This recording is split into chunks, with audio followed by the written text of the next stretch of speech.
Hello and welcome to a Microfile special on computer. We'll be showing some of the best computer animations around and explaining some of the techniques involved in creating them. And we'll be asking two of Britain's top animators whether computer animation can still be accused of being nothing more than heavy number crunching.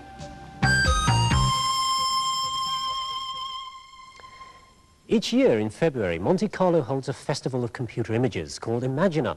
The highlight of this festival is the Pixel Awards ceremony for the best computer animations of the past year. You may remember Micro Live showing you the overall winner last year, a story about an angle-poised lamp.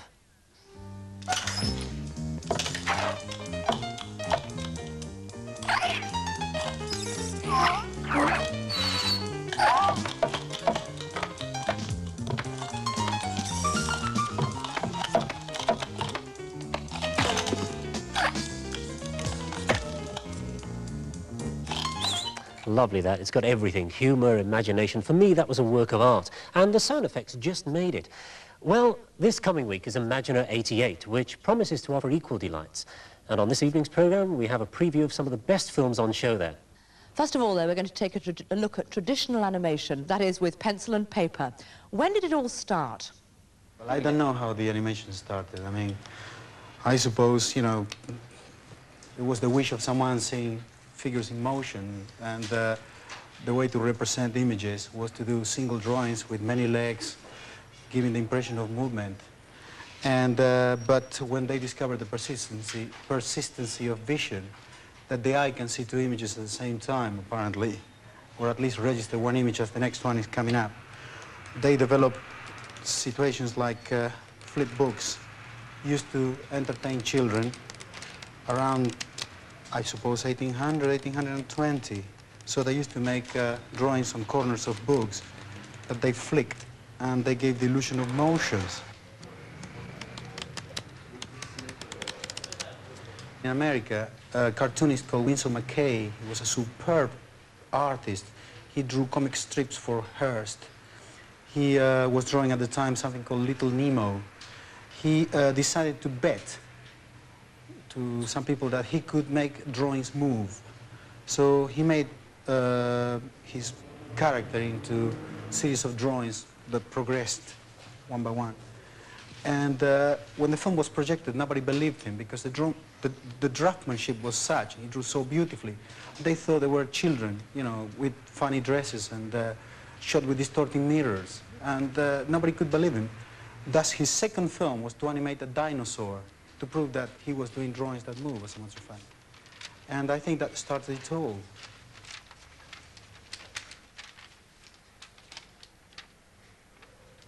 But one thing which I believe drawings can bring are definitely a great sense of distortion. At least I like to believe that. For instance, you know, extreme situations can be portrayed with no pain for the participant. Say, the good old case of The Cat and the Mouse and Tom and Jerry, which the character gets smashed, broken into pieces, rejointed for the next shot, and then the animal is ready for another take. So I like to believe maybe that's one of the biggest attractions of a certain type of animation, because I must admit that's what I would refer as cartoon animation, done mostly for entertainment with a great deal of energy and a great deal of force.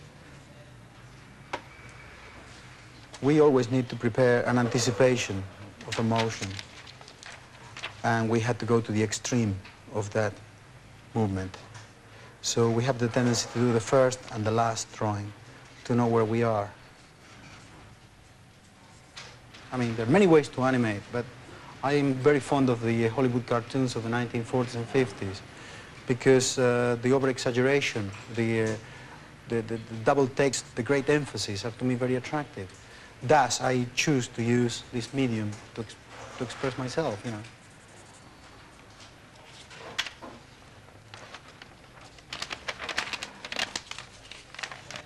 This is the anticipation of the movement, and this is the extreme of the movement.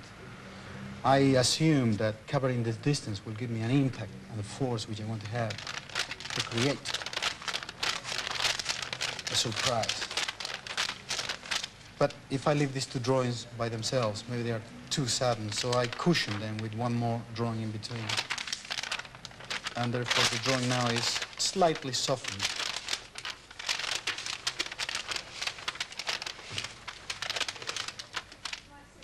The idea of space projected in the screen creates a sense of rhythm, will create a sense of music that can be seen. So even if these happen to be banal little characters, the fact that they are moving into this particular space are already giving me enough feeling of this music I'm talking about. And to prove that we are right, we have to shoot this. And this is where new technology comes in. In the past, they used to be shot on film, and it took us about 1 day to see how it looked like. Now we can do it on the spot and have instant replay with video techniques. And it's also a way to make it cheaper, so before we commit this to a more expensive medium, we would know exactly what we're doing. The point of departure is a painting. So you paint a painting, and then you have to find the medium in which you can reproduce that painting 2,000 times. These particular ones are painted on cell, traced from the line drawings on the front, painted on the back. So the result will be translucent and flat. So that will give continuity of color all the way through.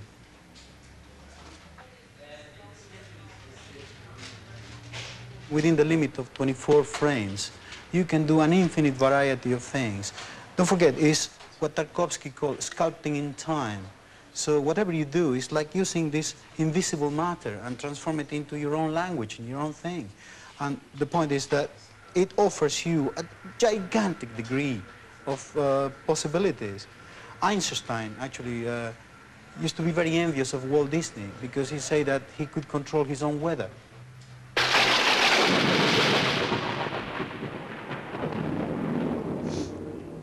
Oscar, those dancing characters we saw there, they were in slow motion and yet they had so much energy. Now, how did you fill them with energy?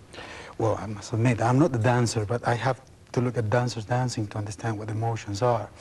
There was an American animator called Bill Tytla who believed that there were lines of energy displayed in space, and before he drew his characters, he drew the energy of those characters. And he made like a futurist painting, you know, energy in motion, abstract shapes, and then fill them up with figures, hands, faces, eyes. And every time you see his animation, he has this strength, this energy. In humble ways, that's what I'd like to achieve myself. Okay, well, bearing that in mind, let's have a look at the final animation, shall we? Here it comes. I went down with my baby to the discotheque. After 45 dances, well, I felt like a wreck. My baby said, "Why, honey, you have lost your grin. You're looking just like something that the dog brought in." It's obvious to me that you're not at your best. You were definitely needing to be refreshed. A pint of milk's the most refreshing thing for you. It's got calcium and protein. Calcium and protein. And vitamins too. Oh, the cats are into milk. What more could a body ask for? Well, that's terrific. I mean, that really has got all that energy that you were talking about. And that was done totally without any computer help, wasn't it? Yes, of course. So does somebody like yourself have no use for a computer at all? No, I believe I could have use for computers, not in this particular instance, because the motions could only be achieved the way I achieved them by hand, drawing, making several drawings at a time. But, I mean, I could very well have used this machine to colorize, to get the colors the way this machine is able to reproduce them. Well, you know, look at that. So that could take all the slog out of filling in all those endless cells after cells, which would have to be done with a brush, I suppose. It would take us hours to do what I've just done, you know. So how do you view computers in animation? Are they simply another tool? I believe so, yes, because you use brushes, you use pencils, you use, you know, all the tools of an artist. And I think this is another tool for an artist. So if you use it properly, it will benefit to express your ideas and notions. So apart from being a tool, what else can computers do? Well, they can draw the simple shapes that require accuracy. That is, flat shapes on a flat screen. But that is just the beginning. Listen, take any object, this starship, for instance, and then give the computer 3 flat views of it, like an architect's plan. Give it the view from the top, the view from the side, and the view from the front, head-on. Now, although those views are 2-dimensional, from them, the computer can then calculate what the entire solid object should look like. Now, all you have to do is draw your object accurately onto graph paper and give the coordinates, that is, the measurements which describe the shape, to the computer. And if you have a look at the computer screen, you'll see this column of numbers down here. Now, these are the measurements.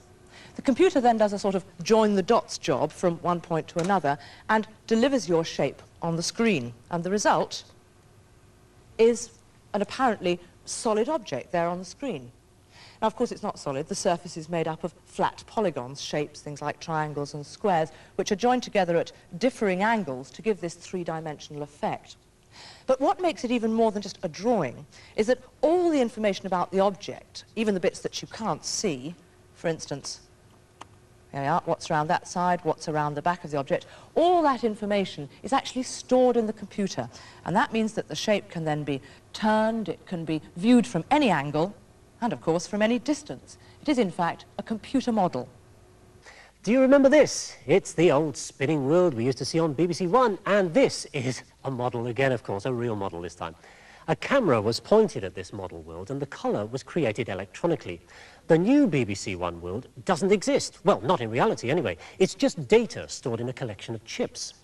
Now, it looks a lot better than the original, I think you'll agree, and it doesn't even need a camera. That image is sent direct into the television circuitry.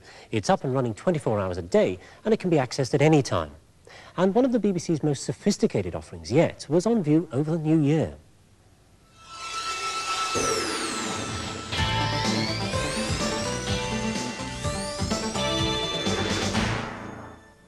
My original training was as a sculptor, and the particular thing that I was involved in was kinetic sculptures. That's electronically controlled sculptures with motors and things that move about. And what I was very interested in was electronic devices that would respond to the environment and make the thing move in an interesting way. A friend of mine suggested that I should simulate the sculpture before I make it, in fact, make a little film. I never made the sculpture, and after that, I was only really interested in computer graphics.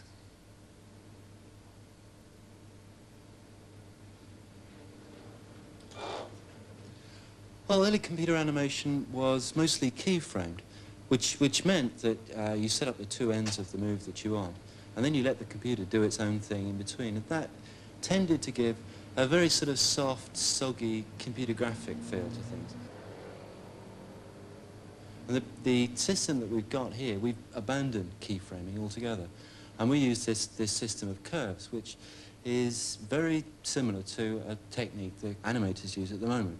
So what we now want to do is to ease in and ease out the move on this ball. It's a very common thing that you want to do in animation, so that the move starts off slowly, speeds up, and then slows down gradually to a stop. We do this by changing the shape of the curve. This curve would look pretty much like the ease in, ease out curves that a traditional animator would understand. So once Kim's finished doing that, we can just replay the animation and have a look and see what's happening. Set it off. So it starts slowly, speeds up, and slows down to a stop.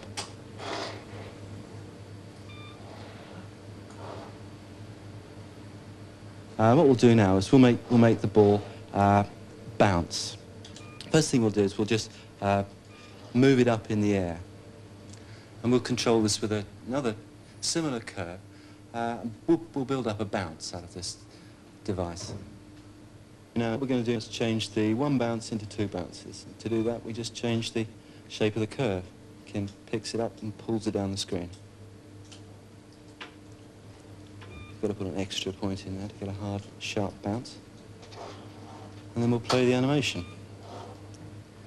Obviously, this doesn't give you a very sophisticated piece of animation, but this basic device of driving everything by a curve is used to build up quite complicated pieces of animation.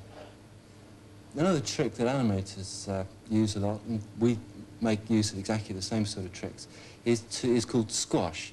So when you want to accentuate a motion, the bottom of the ball, you just squash it up a bit. So we'll set up another curve to do that, and we'll put a deep valley in, and as the cursor moves down into the bottom of the valley, the ball will change its shape to simulate the compression of the ball as it bounces on the floor. that's improved the realism of the animation now. Squash is perhaps a little bit severe, but we often exaggerate things to make them happen, look reasonable. I think actually we may have the timing very slightly out on this. Looks to me as if the ball is squashing just slightly before it hits the ground, but that's an easy thing to adjust.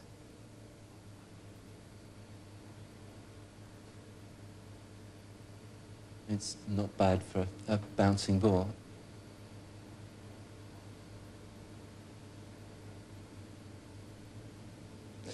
What we get out of this process is a file where for every frame of the film we're going to make, the positions of all the objects have been described.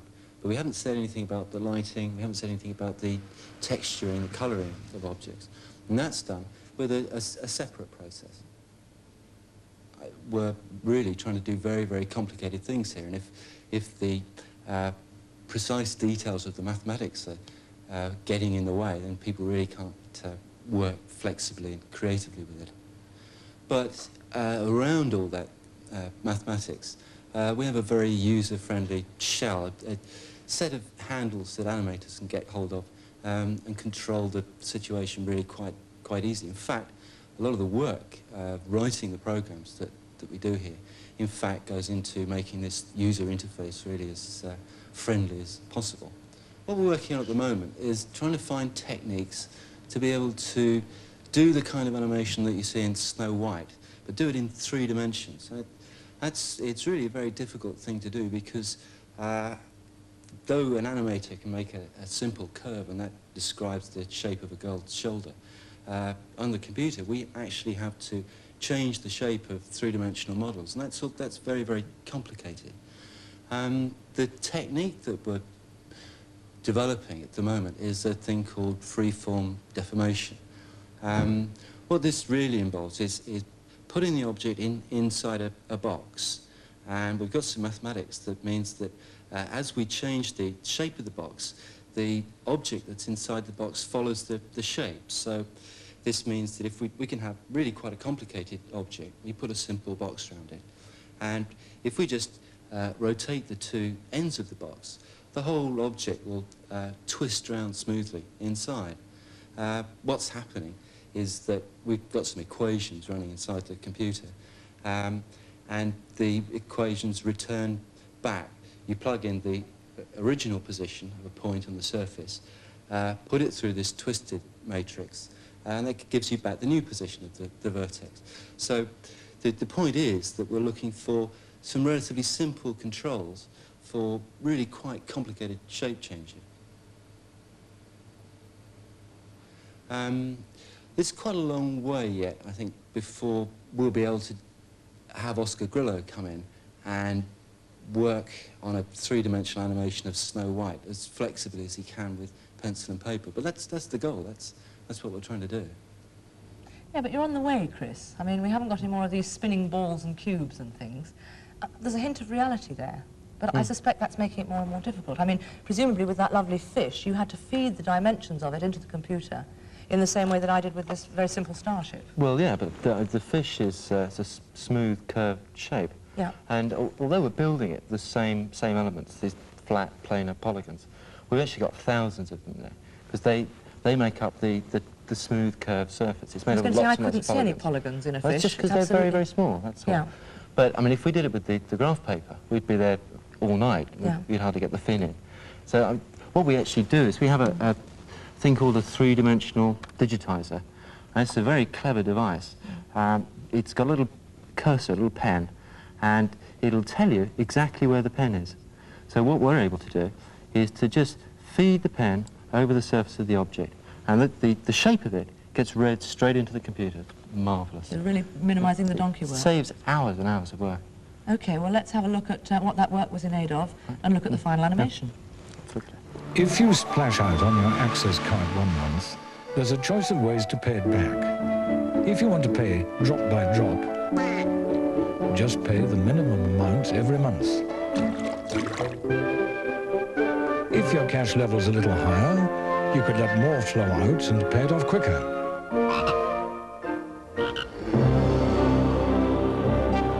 if you've plenty of cash, you could wipe it all clean all in one go. Oscar, what strikes you about that? A very realistic piece of animation. Yes, a very beautiful piece of animation, actually. It's curious because in, say, the last 20 years, people are striving for realism in every image they try to portray. I mean, artists using airbrush, computer animators. I mean, it's in contradiction to what happened from the beginning of the century when everybody tried to destroy and distort images, you know? And in a way, it's in contradiction to what you do as a classical animator, No, I mean, isn't it? it's a different way to approach a vision of reality, but effectively speaking, I'm surprised about the idea of going into more realism. More and more all the time. realism. Yeah, yeah. In their search for greater realism, computer animators are having to study the effects of light and shade. The way light falls on an object can change its appearance dramatically. For example, it's not too easy to see what this is with the present lighting. But if this light is turned off and another one turned on, now you can see straight away, yes, it's a cube with a sphere on top. It takes on a solid feel just through good lighting. And changing the lighting yet again gives another effect. Now, it's possible to have a computer version of the same thing. This sphere has been simplified by using lots of different polygons. That's to make the calculations easier. And this time, of course, it's the software which allows you to alter the way that light falls on it. For example, at the moment, the light on this object is from the bottom left. So the polygons making up the shape are brighter at the bottom left where the light falls than they are up there in the shadows. But I can change all that. I just click onto this here and select that light bulb icon. Now, here I've got three different views of the same object. That's 1, 2, 3, those squares there represent the object, and these are the bulbs. And I can move them about just by grabbing them and pulling them across. I'll pop that one up there, perhaps. You'll see that that one moved as well because it's actually the same bulb viewed from a different angle. But I'll move that one. I'll pop that into that corner, and I'm happy with that, so I click on OK. Now, a few moments pause while it does all the recalculations. And there, it's happy, it's done them. I can now ask for the super view and see it in action. Yes, there it is. Straight away you can see that it's now lit from the top right. Now, if you compare that with the original, you can see how the brightness of every single polygon has been recalculated. Now, on this sphere, the polygons are quite large. But, as Chris was saying earlier, with smaller polygons, and of course with more gradations of shading, a much more realistic effect could be achieved. Ultimately, of course, every dot on the screen, every pixel, could be individually calculated. But that would take more computer power, smarter software, and a great deal more time. And even more computer intensive if you want to use shiny surfaces and hundreds of reflections.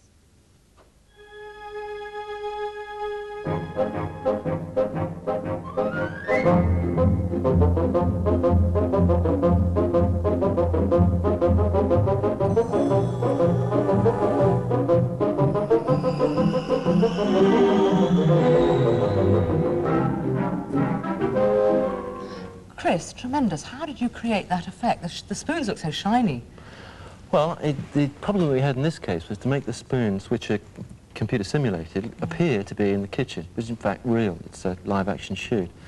So the trick that we used was to take some photographs, 6 photographs from each of the relative positions of where the spoons were going to be. So you've got like a box, in fact. That's right. Yeah. We used those to make a box. And then we're able to calculate which bit of the box is reflecting in each spoon. That means that we haven't got to build all the kitchen to get the reflections on the spoon. So it's saving a lot of time there. And a lot of money, presumably. But it fools the eye. Yeah.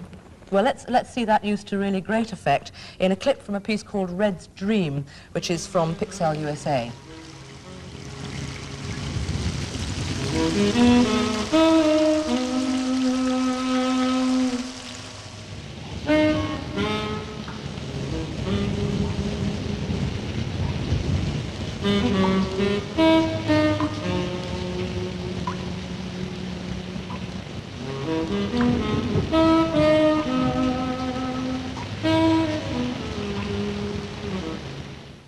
Very nice, that.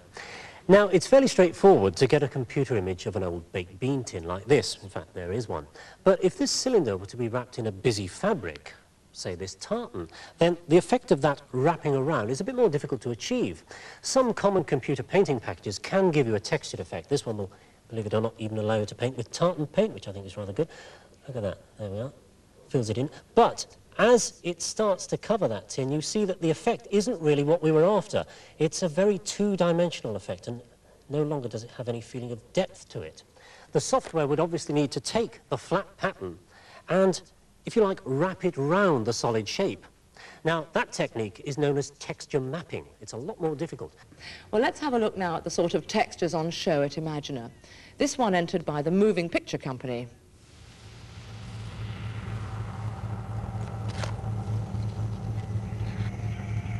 Are all these surfaces we're seeing here texture mapped? Yes, certainly on the top of the islands, that's a texture map there. The one interesting thing is that the mountains are probably texture mapped with a map very much like the one that we were using on the BBC Molecule. It's quite amazing. The same thing will carry the eye in different situations. Now where are we? Well, now we're out in a motion control shoot, I think. We just dropped that picture back using Mirage. Is there anything real there? Oh no, we've lost it already. No. Now, you've got a great mixture of techniques used. One illusion after another, Yeah, in there's fact. a lot of motion control. It's brilliantly put together. Some wonderful examples there of how a computer can hold a 3D model of what an object looks like, but it can also hold a model of how an object behaves. Well, that is, if it behaves in a predictable way. For example, this ball, if dropped, will normally bounce about that high, and on the table, when it hits the table, it would squash infinitesimally, perhaps about that much. So instead of creating the bouncing ball in the way that Chris did earlier, you could program in the dynamics of the ball, that is the laws of physics. You could start it off at a set height and then just let go. And of course, it needn't be as simple as a bouncing ball.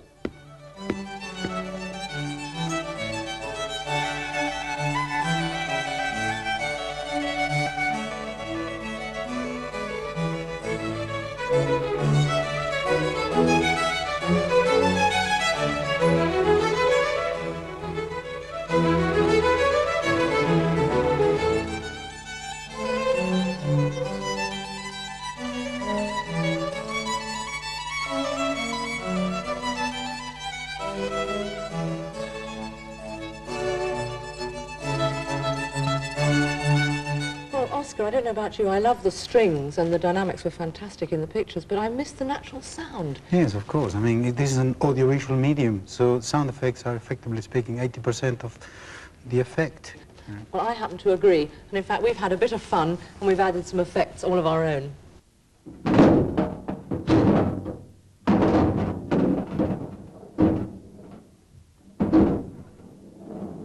Not a scratch on it.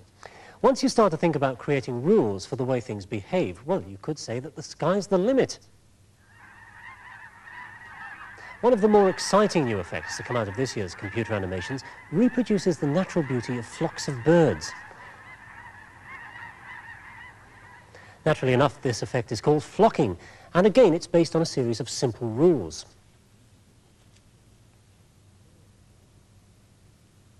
Craig Reynolds at Symbolics took a look at the problem from the individual bird's point of view. The path of each bird is worked out using rules like this. Collision avoidance, that is, don't bump into your mates. Velocity matching, that is, keep roughly the same speed or roughly the same direction as all the others. And flock centering, which means in plain English, don't get left behind. The further away a bird gets, the stronger is the urge to catch up. Those simple rules are then line tested. Now, although these are only triangles, it's clear straight away that that overall flocking effect really does work. And here you can see one of those triangles has got lost. Now, the computer spontaneously created that one. And here is the finished film, which is absolutely stunning.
Oscar, as somebody whose work is always story-led, how do you rate that as a piece of storytelling?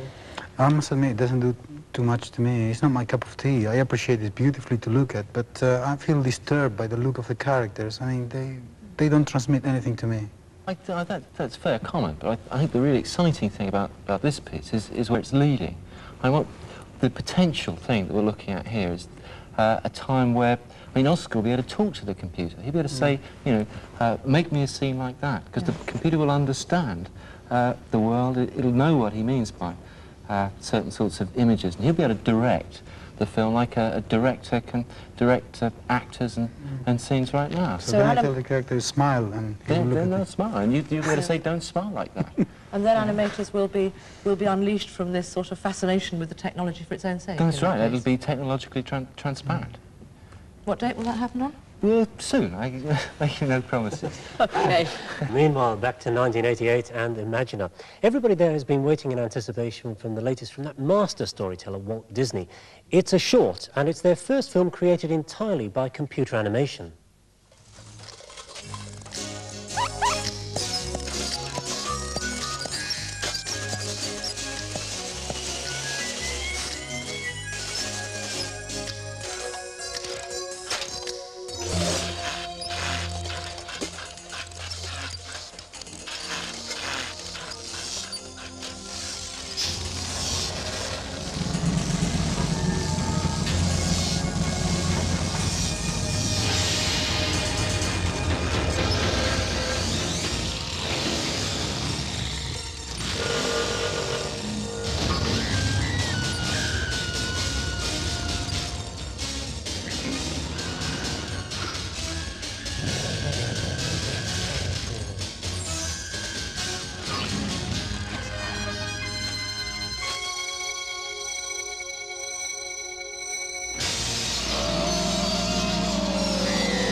Nice characterisation, we all rate that. And of course, everybody's been looking forward to the latest film from John Lasseter, the creator of that lamp animation we saw earlier. Oscar, why is John Lasseter so good? Oh, I suppose because he's trying to make things simple and trying to make them easy to understand for all of us. And it's all vaudeville act. He's trying to make us cry, he's trying to make us smile, you know, the old feelings. And I think in technical terms, he does it with a transparent technique, not showing off. It's just simply making a funny piece of business in a very beautiful, technical way. Yes, well, that brings us on to that animation. I think this one is set to win the overall prize this year. It's that unicycle one that you saw earlier. It's John Lasseter's Red Dream. Lovely.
What we've seen over and over again in this program is that providing you can analyze a problem mathematically, then given time and energy, you can get a computer to solve it for you, even if it appears to be a totally creative process.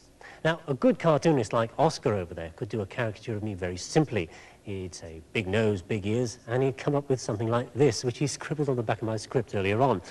Yes, more than a touch of the Prince Charles about that, I detect. Now, that talent might seem to defy analysis, to be something that only a human being could do.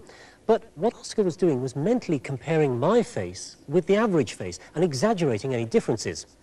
Well, here I've got a program that, believe it or not, does exactly that, or begins to explore it anyway. This is a line drawing of me, and it's taken from this photo. Now, that's not acne or bullet holes, that's just the dots with which we put the data in. Now, the computer will compare my measurements with the measurements for the average face, this one here. And where it finds differences, it will exaggerate them. Let's start it off. And it's starting to multiply those differences out. And I think, yes, that's just about far enough. Stop! Oh dear. Oh well, trouble with computers is they never know when to stop, do they? Of course, that was only a bit of fun, but it was based on some serious work by Susan Brennan at MIT. Animators are starting to turn their attention to modelling the human face, to analysing expressions and muscular movement. For instance, this is a chart from Keith Waters of Middlesex Polytechnic. If you apply his principles to a recognisably human face, that of the actor Robert Powell, you get something like this.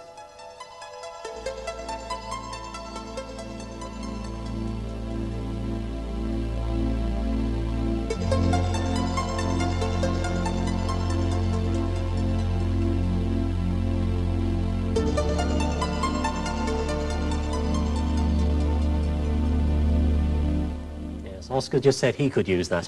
Well, that's it for this special edition of Microfile. Hope you've enjoyed it. It just remains for me to thank our guests, Oscar Grillo and Chris Briscoe.